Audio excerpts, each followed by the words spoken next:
सभी श्रोताओं को मेरा सादर प्रणाम। आज हम संत शिरोमणि श्री तुलसीदास जी महाराज रचित श्री रामचरितमानस द्वितीय सोपान अयोध्या कांड का पाठ प्रारंभ करने जा रहे हैं।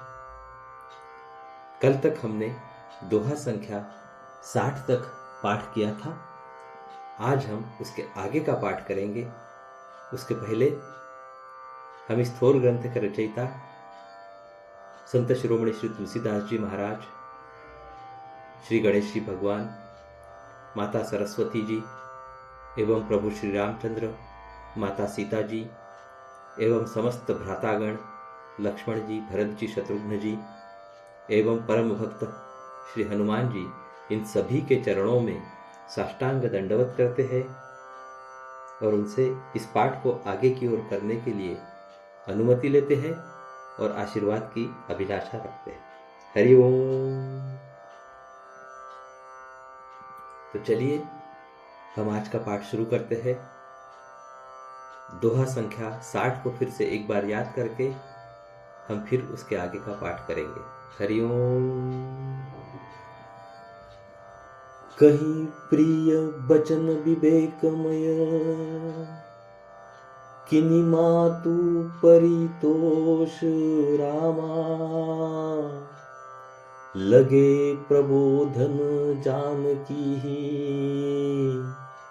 प्रगति विपिन गुण दोष रामा। विवेकमय प्रिय वचन कहकर माता को संतुष्ट किया, फिर वन के गुण दोष प्रकट करके वे जानकी जी को समझाने लगे। हरिओम। मातु समीप कहत सकु चाही, बोले समौ समुझि मन माही, राजकुमारी सिखावनु सुनहु, आन भांति जिया जनि कछु गनहु।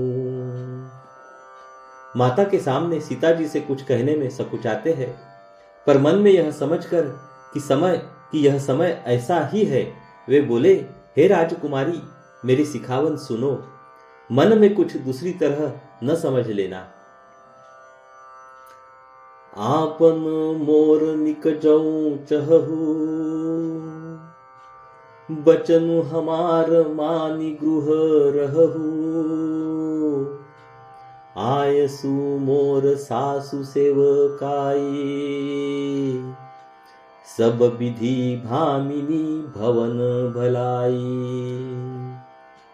जो अपना और मेरा भला चाहती हो तो मेरा वचन मानकर घर रहो। हे भामिनी, मेरी आज्ञा का पालन होगा, सास की सेवा बन पड़ेगी, घर रहने में सभी प्रकार से भलाई है।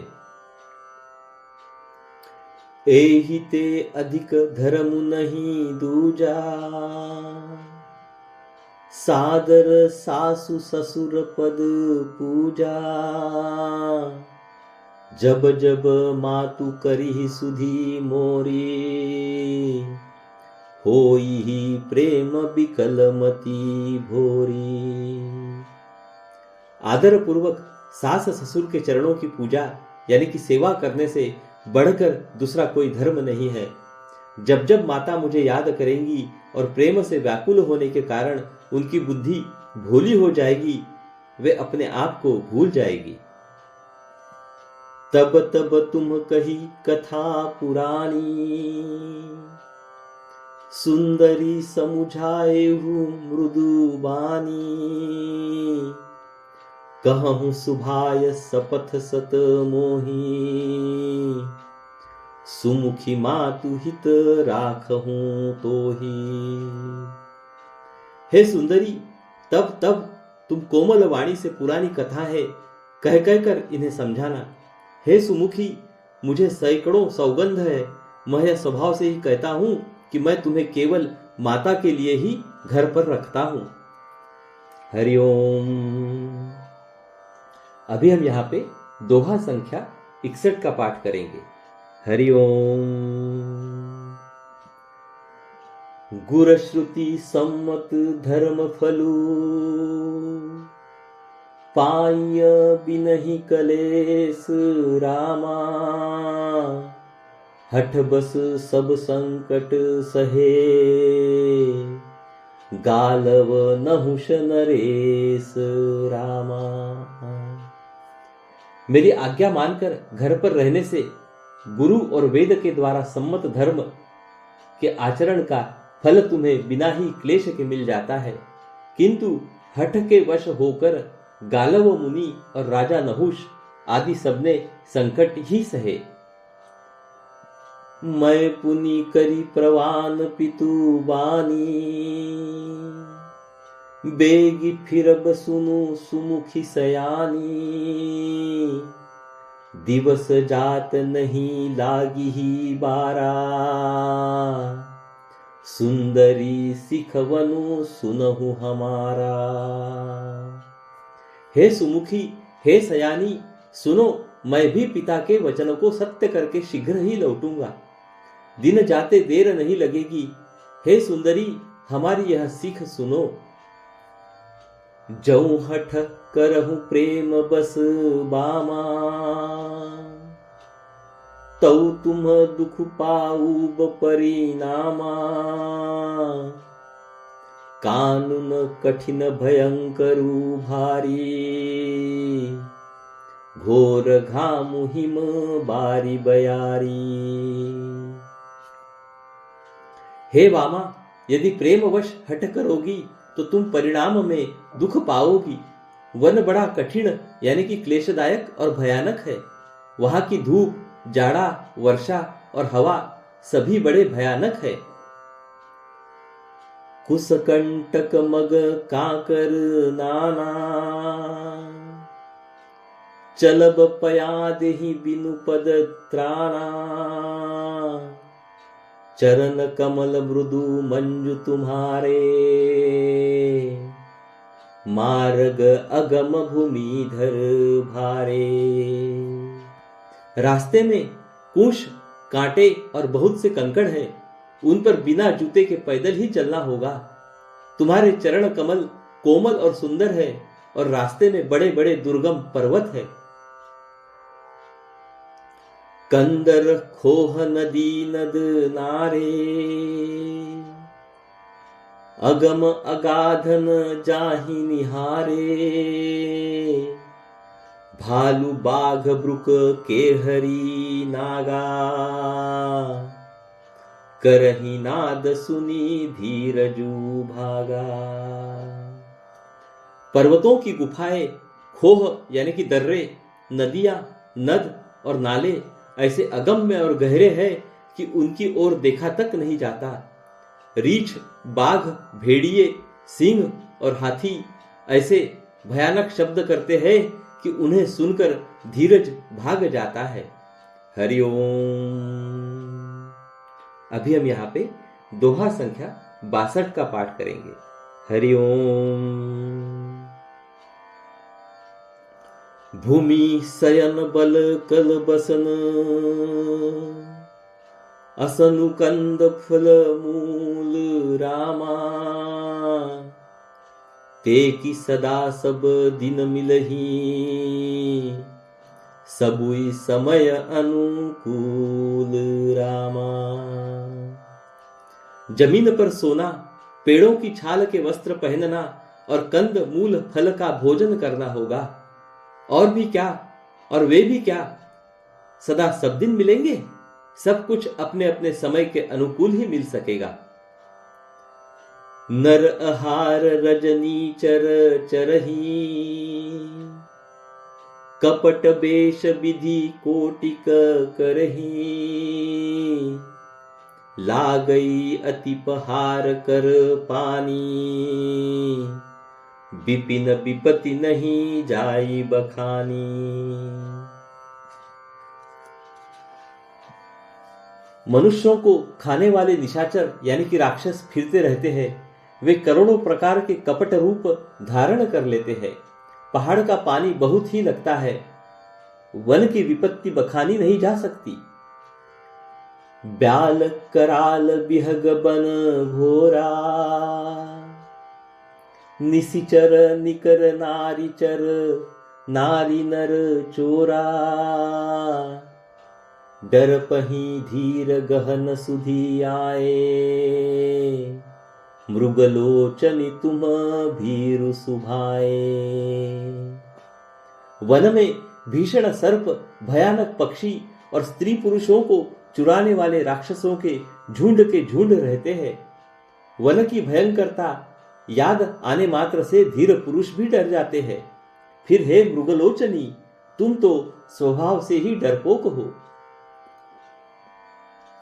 हंस गवनी तुम नहीं बन जोगू, सुनियप जसु मोहि देहि लोगू। मानस सलिल सुधा प्रतिपाली, जियई की लवन पयोधि मराली। हे हंस गमनी, तुम वन के योग्य नहीं हो।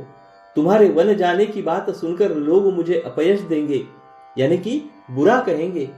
मान सरोवर के अमृत के समान जल से पाली हुई हंसिनी कहीं खारे समुद्र में जी सकती है? नवरसाल बन बिहरन सीला, सोह की कोकिल बिपिन करीला।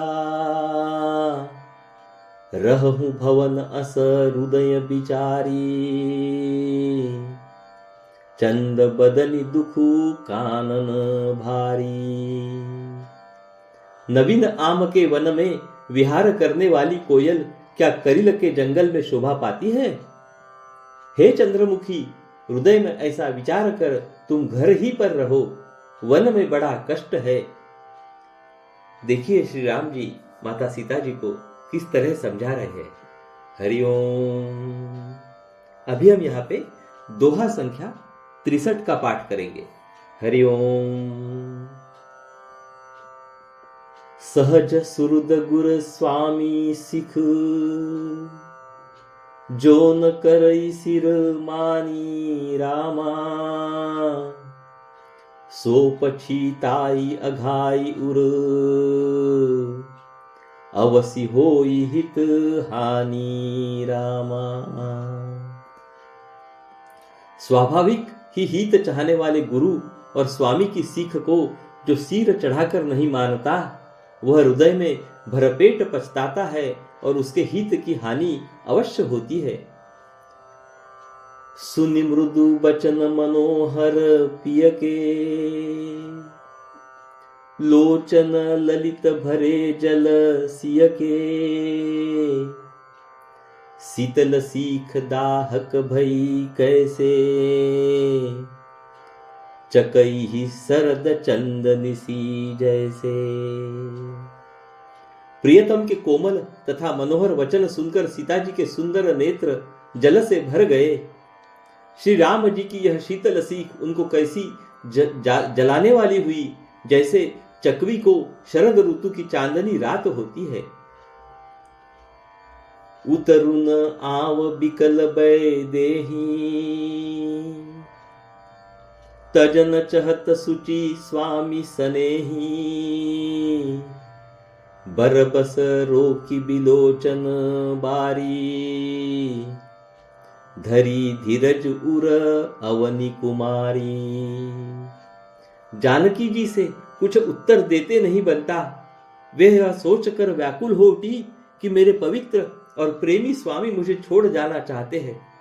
नेत्रों के जल यानी कि आंसुओं को जबरदस्ती रोक कर वे पृथ्वी की कन्या सीता जी हृदय में धीरज धरकर लागी सासु पग कह कर जोरी। क्षम विदे बड़ी अभिनय मोरी, दिन्ही प्राणपति मोहि सिख सोई। जेहि विधि मोर परमहित होई। सास के पैर लगकर हाथ जोड़कर कहने लगी, हे देवी, मेरी इस बड़ी भारी ढिठाई को क्षमा कीजिए। मुझे प्राणपति ने वही शिक्षा दी है जिससे मेरा परम हित हो। मैं पुनि समुझि दिखी मन माही, पिय वियोग सम दुख जग नाही। परंतु मैंने मन में समझ कर देख लिया कि पति के वियोग के समान जगत में कोई दुख नहीं है। हरिओम। अभी हम यहाँ पे दोहा संख्या 64 का पाठ करेंगे। हरिओम। प्राणनाथ करुणायतन सुंदर, सुखद सुजान रामा। तुम बिनु रघुकुल कुमुद विधु, सुरपुर नरक समान रामा। हे प्राणनाथ, हे दया के धाम, हे सुंदर, हे सुखों को देने वाले, हे सुजान, हे रघुकुल रूपी कुमुद के खिलाने वाले चंद्रमा, आपके बिना स्वर्ग भी मेरे लिए नरक के समान है। हरिओम। देखिए सीता जी क्या कहती है, कितना प्रेम है उनका श्री राम जी के ऊपर। हरिओम। मातु पिता भगिनी प्रिय भाई, प्रिय परिवार सुहृद समुदायी। सासु ससुर गुर सजन सहाई, सूत सुंदर सुशील सुखदाई। माता पिता बहन प्यारा भाई प्यारा परिवार मित्रों का समुदाय, सास ससुर गुरु स्वजन यानी कि बंधु बांधव, सहायक और सुंदर सुशील और सुख देने वाला पुत्र। जह लगी नाथ नेह अरु नाते, पिय बिनु तियहि तरनिहुते ताते। तनु धनु धामु धरनिपुर राजू, पति विहीन सबु शोक समाजू। हे नाथ, जहां तक स्नेह और नाते हैं, पति के बिना स्त्री को सभी सूर्य से भी बढ़कर तपाने वाले हैं। शरीर धन घर पृथ्वी नगर और राज्य, पति के बिना स्त्री के लिए यह सब शोक का समाज है। भोग रोग सम भूषण भारू, जम जातना सरिस संसारू। प्राणनाथ तुम बिनु जग माही, मो कहूं सुख दकतहु कुछ कछु नाही। भोग रोग के समान है, गहने भार रूप है और संसार यम यातना यानी कि नरक की पीड़ा के समान है। हे प्राणनाथ, आपके बिना जगत में मुझे कहीं कुछ भी सुखदाई नहीं है। जिय बिनु देह नदी बिनु बारी, तैसिय नाथ पुरुष बिनु नारी। नाथ सकल सुख साथ तुम्हारे, सरत बिमल विधु बदनु त्रिनिहारे। जैसे बिना जीव के देह और बिना जल के नदी, वैसे ही हे नाथ बिना पुरुष के स्त्री है। हे नाथ, आपके साथ रहकर आपका शरद यानी कि पूर्णिमा के निर्मल चंद्रमा के समान मुख देखने से मुझे समस्त सुख प्राप्त होंगे। हरिओम।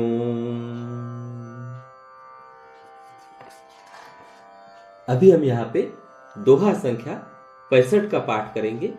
उसके पश्चात रोज की तरह हम श्री रामायण जी की आरती का गायन करेंगे और अपनी वाणी को वहीं पे विराम देंगे।